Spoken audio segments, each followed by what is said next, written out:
భయ్యా ఏంటిది? అల్లా నిన్ను క్షమించాడు. అన్న మీద ఎదురు తిరగమని అల్లా నీకు చెప్పాడు. నేను అన్న మీద ఎదురు తిరగలేదు భయ్యా. న్యాయం కోసం పోరాడాను, ధర్మం కోసం నిలబడ్డాను. దేశముఖ్ ధర నన్ను ఎన్ని ముప్పు తిప్పలు పెట్టినా సరే చివరకు నేనే కోర్టులో గెలిచాను భయ్యా. కోర్టులో నువ్వు గెలిచినా జీవితంలో ఓడిపోతున్నావురా. ఈ రోజుతో నీ జిందగీ ఖతం. సూరిగా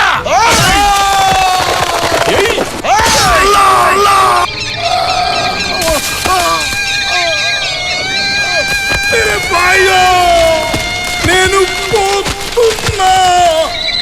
మీ భూములు జాగ్రత్త కాపాడుకోండి. అల్లా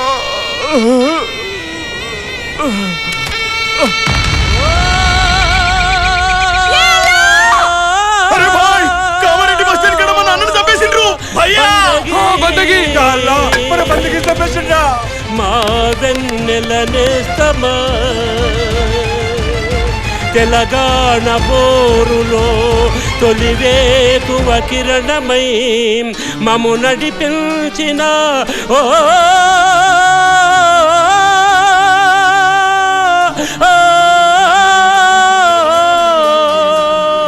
మా బందగి నీకివే మా జోహార్.